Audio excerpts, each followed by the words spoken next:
1 Samuel 13, versículos 8 e 9. Diz assim, olha, ele, Saul, esperou 7 dias, conforme Samuel tinha determinado. Mas Samuel não chegou a Gilgal, e o exército de Saul começou a se dispersar. Então Saul disse, tragam-me o holocausto e os sacrifícios de comunhão. E Saul mesmo ofereceu o holocausto. Presta atenção. Quem oferecia o holocausto, quem oferecia o sacrifício a Deus, era o sacerdote. Essa era a função de Samuel. Samuel tinha falado assim, Saul, espera aí que eu volto. Eu volto e vou cumprir o meu papel de oferecer o sacrifício a Deus. Só que deu 7 dias, Samuel não apareceu, o exército começou a se dispersar e Saul, ele tomou a decisão de oferecer o holocausto, o sacrifício. Saul não abandona Deus. Alguém pode olhar e pensar assim, mas ele estava oferecendo um sacrifício para Deus. Só que aquilo não era o papel dele, sabe? Embora ele continuasse sendo uma pessoa religiosa, só que agora ele faz as coisas do jeito dele, no tempo dele. Ele quer controlar a situação. E aí nesse mesmo capítulo, em 1 Samuel capítulo 13, versículos 13 e 14, está escrito assim, olha, disse Samuel, o sacerdote, você agiu como um tolo, não obedeceu a ordem que o Senhor, o seu Deus, lhe deu. Se tivesse obedecido, ele teria estabelecido para sempre o seu reinado sobre Israel. Agora, porém, o seu reinado não durará. Presta atenção nisso, irmãos. A tentação nem sempre vai aparecer para nós como um pecado escancarado. Muitas vezes ela pode parecer um atalho espiritual.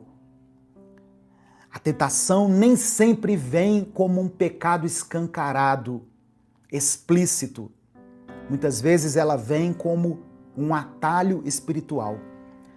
Por isso que Jesus nos ensinou, em Mateus capítulo 6, versículo 13, Jesus disse assim, olha, quando ele ensinou a oração do Pai Nosso, e não nos deixes cair em tentação, mas livra-nos do mal. O próprio Jesus reconheceu que existe uma tentação sobre toda a vida humana.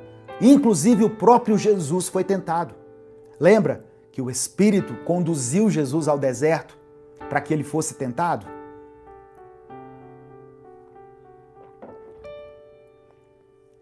Aquele que está de pé, cuide para que não caia. Em 1 Samuel, continuando aqui, em 1 Samuel capítulo 15, Deus dá uma ordem clara. No verso 3 diz assim, olha, vá, ataque os amalequitas e consagre ao Senhor tudo o que lhes pertence. Não poupe nada. Saul, ele ataca os amalequitas, ele vence a batalha, mas ele não obedece completamente. Deus disse assim, não poupe nada. E no verso 9, diz que Saul e o exército pouparam Agag, que era o rei, e o melhor das ovelhas, dos bois, dos bezerros gordos e dos cordeiros. A ordem de Deus foi, não poupe nada. Ataque o inimigo e destrua tudo. Não poupa ninguém. Eles pouparam o rei. Eu fico pensando, por que poupou o rei? Na minha opinião, isso aqui é a opinião minha, tá? Saul queria um troféu, sabe? Ele queria um prisioneiro para mostrar para o povo. Olha aqui, ó. Olha o homem que eu capturei. Não estou fazendo nenhuma alusão a fatos recentes, nada disso, tá? Estou falando de Bíblia. Olha o homem que eu capturei, olha como eu sou poderoso. Ele queria um troféu. E ele ainda, junto com Agag, ele trouxe o melhor das ovelhas, dos bois, dos bezerros gordos e dos cordeiros. Quando Samuel chega, quando o sacerdote chega, olha o que Saul diz. Saul disse assim: o Senhor o abençoe, cumpri a ordem do Senhor. Aí Samuel respondeu para ele, no verso 22. 1 Samuel capítulo 15, verso 22. A palavra do profeta, do sacerdote, desculpa. Profeta e sacerdote, né? Samuel era profeta e também aqui era o sacerdote. Olha o que ele disse. O Senhor, Deus, tem mais prazer em holocaustos e em sacrifícios do que em que se obedeça a sua palavra? A obediência é melhor do que o sacrifício. Eu vou escrever isso aqui nos comentários. Eu preciso escrever isso aqui para você lembrar. Se você puder, escreva aí também. Obedecer é melhor do que sacrificar. Obedecer é melhor do que sacrificar. Isso foi o que Samuel disse para Saul. Saul, quando viu Samuel, falou: salve, Deus é bom, o Senhor o abençoe, cumpri a ordem do Senhor. Samuel falou assim: não cumpriu não. Você não obedeceu, você poupou o rei. Quem mandou você poupar o rei? Quem mandou você trazer o gado dos inimigos? Aqui, irmãos, está o coração da queda de Saul. Ele trocou o temor do Senhor pelo temor das pessoas. Ele queria parecer bem, parecer forte, parecer religioso para as pessoas. A paz do Senhor, irmãos. Se esse vídeo chegou até você, eu creio que isso não foi por acaso. Talvez Deus esteja te chamando para dar um próximo passo na sua caminhada de fé. Meu nome é Edivaldo Oliveira, eu sou pastor, teólogo, escritor e conferencista. Eu também sou o criador do canal Minuto com Deus, que está no ar há mais de 10 anos. Há muito tempo eu tenho observado uma coisa. Pessoas que amam a Deus, mas que vivem cansadas, ansiosas e sobrecarregadas em áreas importantes da vida. Muita gente ora, lê a Bíblia, frequenta a igreja, mas vive no limite emocional. A pessoa ama a Deus, mas não consegue ter uma vida organizada. E isso acaba afetando os relacionamentos, as emoções que ficam desgovernadas, as finanças que acabam vivendo na base do improviso. E eu quero te dizer que o problema não é falta de fé. Jesus disse em João 10, no versículo 10, que veio para nos dar vida e vida em abundância. Vida abundante não é uma promessa vazia, é o resultado de uma vida alinhada aos princípios de Deus. Deus é um Deus de ordem, de processo e de crescimento. E foi pensando nisso que nasceu o método Vida Abundante. É um treinamento prático, estruturado e bíblico, criado para te ajudar a alinhar sua vida espiritual, emocional, relacional e financeira à vontade de Deus. Não é autoajuda, é Bíblia aplicada à vida real. Dentro do método, você vai aprender a fortalecer sua vida espiritual, governar melhor suas emoções, construir relacionamentos saudáveis, organizar sua vida financeira com princípios bíblicos. Tudo isso de forma clara, prática e no seu ritmo. Eu não estou te prometendo uma mudança instantânea, não é fórmula mágica, mas você pode viver uma transformação consistente à medida em que você aplica os conhecimentos do método. Quando a raiz do problema é tratada, os frutos aparecem. Mais clareza, mais paz, mais direção, mais equilíbrio. Se enquanto você me ouvia, alguma coisa falou forte aí dentro do seu coração, não ignore. Logo abaixo desse vídeo tem um link para você se inscrever no Método Vida Abundante. Clica nesse link, faça sua inscrição e comece hoje mesmo essa jornada de crescimento e transformação. Que Deus te abençoe ricamente. Eu espero caminhar com você nessa jornada. Eu quero que essa palavra motive você a louvar mais a Deus, a entoar louvores a Deus, a adorar a Deus. Não espere o domingo na sua igreja para você louvar a Deus. Louve a Ele na sua casa, no seu quarto, no chuveiro, onde você estiver. Louve a Deus, exalte a Ele pela sua grandeza. Tenha um coração grato a Deus. Pastor, eu nem sei cantar direito. Não é disso que eu estou falando. Deus não está preocupado com as notas que você atinge enquanto você canta. Deus não está preocupado se você sabe ou não cantar direito, se você sabe ou não a letra da canção. Ele está de olho na atitude do seu coração. Amém?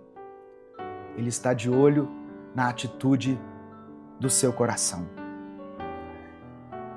E é interessante, irmãos, que o louvor também, ele é para nós uma arma de guerra. É isso mesmo. O louvor é uma arma de guerra. Eu quero ler o texto que está em 2 Crônicas, capítulo 20. 2 Crônicas, capítulo 20, versículos 21 e 22.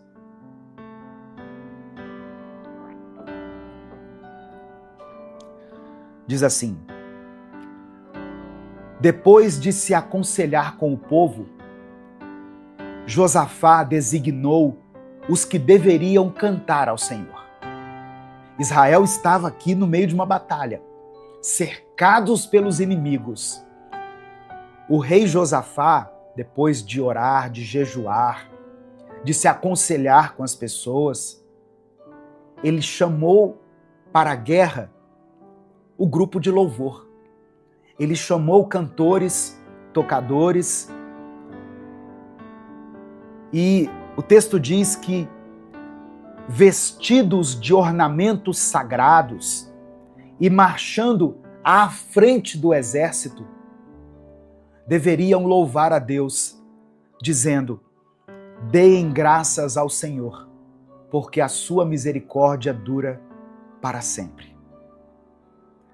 No momento em que, verso 22, no momento em que eles começaram a cantar e a dar louvores, o Senhor pôs emboscadas contra os filhos de Amon e de Moabe, os amonitas e os moabitas, e os do monte Seir, que vieram contra Judá, e foram derrotados. Israel cercado pelos inimigos, o rei Josafá pediu a Deus uma orientação. Deus disse para ele: se posicione, vá para a batalha, mas à frente do exército, coloque pessoas que entoem cânticos, que louvem a mim. E foi isso que Josafá fez. Ele colocou na frente do exército pessoas louvando a Deus. E sabe o que aconteceu? Os inimigos, os exércitos inimigos, que eram 3, eles lutaram entre si. Eles se derrotaram. Israel venceu essa batalha sem ter que lutar. Qual a arma que Israel usou? O louvor. E o que eles cantaram? Deem graças ao Senhor, porque Ele é bom e a sua misericórdia dura para sempre. Em outra versão está escrito assim. Tem um teólogo chamado Matthew Henry que disse o seguinte: o louvor prepara o caminho para Deus agir. Quando os cânticos antecedem a espada, o poder de Deus se revela de forma sobrenatural. Eu vou falar de novo aqui agora para o pessoal do Instagram, porque eu fico assim, ó. Aqui, quando eu olho para cá, eu estou olhando para uma câmera que está transmitindo pelo Instagram. Quando eu olho para cá, eu estou falando para as pessoas que me acompanham pelo YouTube. Tá bom? Então eu vou falar agora para o Instagram. O louvor prepara o caminho para Deus agir. Você pode dar um glória a Deus? O louvor prepara o caminho para Deus agir. Quando os cânticos antecedem a espada, o poder de Deus se revela de forma sobrenatural. Louvado seja o nome do Senhor. Irmãos, louvar a Deus antes da vitória é colocar a nossa fé em ação. Isso é fé. Cantar um cântico de louvor a Deus antes que você receba a vitória é uma expressão de fé. É declarar: Deus já venceu. Deus já me deu a vitória. Ainda que os meus olhos não estejam vendo, mas eu creio que o Senhor já me concedeu a vitória. Muitas pessoas falam do cântico de Miriam. Lembra que Miriam cantou depois que Moisés abriu o mar, né? Depois que Deus abriu o mar através de Moisés e eles passaram em terra firme, do outro lado Miriam cantou. Só que antes dela ter essa vitória, antes deles obterem essa vitória, o texto diz que todo o povo estava murmurando. Então, o cântico de Miriam, depois da vitória conquistada, eu não estou dizendo que ele não é correto. Nós temos que louvar a Deus, agradecer a Ele pelas vitórias que nós recebemos. Mas por que Miriam não cantou lá enquanto o exército estava se aproximando? Foi o cântico certo, mas na hora errada. Eu posso dizer assim. Porque ela louvou a Deus, ela exaltou o nome de Deus depois que a vitória foi conquistada. Quantos estão entendendo, digam amém. Escreva aqui nos comentários, amém, eu estou entendendo. Então, louvar a Deus antes da vitória é fé. Isso se chama fé. É você declarar: Deus já me concedeu a vitória. Se o Espírito Santo falou com você através dessa palavra, dê o like no vídeo, se inscreva no canal e ative as notificações. Quer assistir a mensagem completa?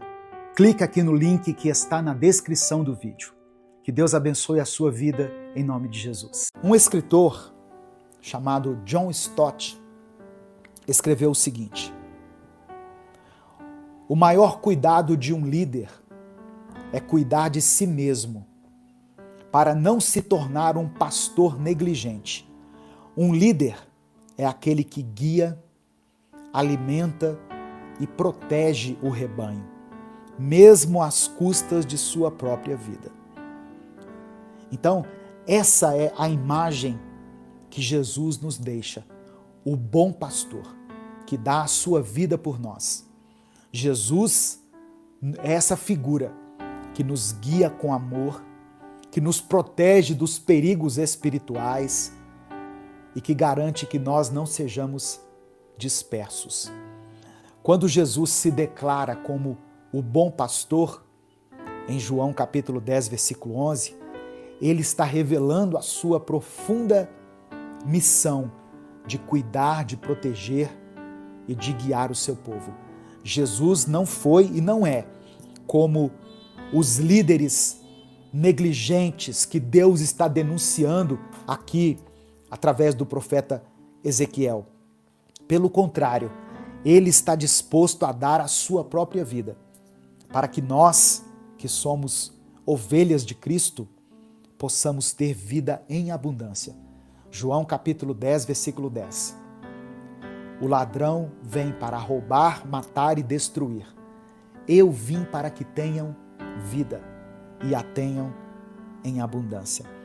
Então, essa liderança compassiva, sacrificial de Jesus é o que faz com que ele seja digno da nossa confiança, da nossa adoração, do nosso louvor. Agora, voltando ali um pouquinho no texto de Mateus, no capítulo 9, nos versículos 37 e 38, Jesus não apenas teve compaixão das multidões, mas ele também chamou os seus discípulos para a ação. Ele disse assim, olha, a seara é grande, ou temos uma grande colheita pela frente, mas temos poucos trabalhadores. Orem a Deus, ajam. Como é que eu vou agir, pastor? Ore a Deus, para que Deus envie mais trabalhadores para a sua colheita. E hoje, através dessa live, a minha oração é para que Deus levante você que está me ouvindo, como alguém que esteja preparado, capacitado e disposto a cuidar da vida de alguém. E esse cuidar pode ser de várias maneiras.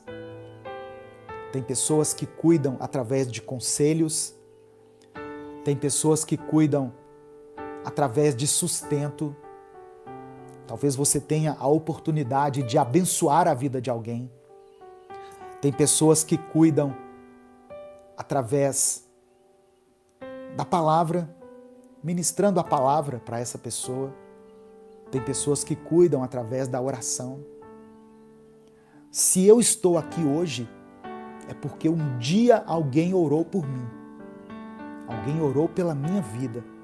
Alguém veio até mim, abriu a Bíblia e disse, olha o que está escrito aqui. Olha o que Deus diz a seu respeito. Alguém teve esse cuidado comigo, irmãos. Alguém teve o papel de pastor na minha vida. Como eu disse, eu passei por algumas igrejas, 3 para ser mais específico. E em todas essas igrejas tinham os seus respectivos pastores. E eles tiveram um papel importante na minha formação ministerial, em ministrar conhecimento, em me ensinar a Bíblia. Mas tem pessoas que não tinham o título de pastor e tiveram um papel fundamental na minha vida, no meu casamento, no meu ministério. Eles não têm o título de pastor, mas eles agiram como pastores, cuidando de mim. São trabalhadores que Deus levantou. Vocês estão entendendo? Então, hoje, talvez Deus esteja levantando você como um trabalhador. Você pode agir com a sua palavra, com as suas mãos, com o seu dinheiro. Aqui, por exemplo, no Ministério Minuto com Deus, nós estamos ajudando 2 projetos. Nós ajudamos o projeto Romper, que trabalha em uma comunidade carente aqui de Belo Horizonte, e nós estamos atualmente enviando contribuições, donativos para o Ministério da Reconciliação, que está fazendo um trabalho com crianças lá em Moçambique. Precisa de alimento, precisa de sustento. As irmãs que estão lá precisam de pagar aluguel, água, luz, comida, material escolar para as crianças. E elas não são pastoras. Elas não têm o título de pastoras. Entende o que eu estou dizendo? A Gessiane não é pastora. Ela é a missionária Gessiane. Mas nesse momento ela está ali como pastora. Cuidando, indo atrás daquele que se desvia, ensinando, acolhendo, alimentando. Então, o desafio continua até hoje. O desafio de orar para que Deus levante pessoas para contribuir, para ajudar nessa obra tão grande. Já encerrando, para a gente poder orar, eu nem sei quanto tempo tem de live aqui, mas nós já estamos encerrando. A figura do pastor na Bíblia é essa de alguém que cuida, que protege, que guia. Jesus se compadeceu das multidões porque via nelas ovelhas sem pastor, pessoas que estavam vulneráveis e perdidas. Assim como uma ovelha sem direção está em perigo, nós também estamos em perigo quando nos afastamos de Deus. Nós nos tornamos vulneráveis aos ataques do inimigo e aos desafios da vida. Mas em Jesus nós podemos encontrar a segurança da presença dele e o cuidado do seu amor. Então, a nossa resposta a essa mensagem de hoje deve ser de nos rendermos aos cuidados de Cristo como ovelhas e de nos dispormos a ser trabalhadores dessa seara, a ajudarmos nessa grande colheita, a nos juntar à missão de alcançar aqueles que estão perdidos e sem direção, trazendo essas pessoas de volta ao aprisco de Deus. Sabe essa pessoa aí, na sua rua, no seu bairro, que dá mais trabalho? Todo bairro tem essa pessoa. Aquela pessoa que toda briga que tem, o camarada está lá envolvido. Teve uma confusão lá com droga, com roubo, ele está lá, ela está lá. Tem um cara buzinando aqui na minha porta. Essa pessoa que dá mais trabalho, ela é uma ovelha sem pastor. Ela tem um pastor e precisa saber disso. E você pode ser um instrumento para levar essa mensagem até ela. E aquele que dá mais trabalho nas mãos de Deus pode ser aquele que dá mais fruto, aquele que dará mais alegria. Amém? Receba essa palavra em nome de Jesus. Que o Senhor continue sendo o seu pastor. Que o Senhor te guie para águas tranquilas e te conduza ao caminho da vida eterna. Se o Espírito Santo falou com você através dessa palavra, dê o like no vídeo, se inscreva no canal e ative as notificações. Quer assistir a mensagem completa? Clique aqui no link que está na descrição do vídeo. Que Deus abençoe a sua vida em nome de Jesus.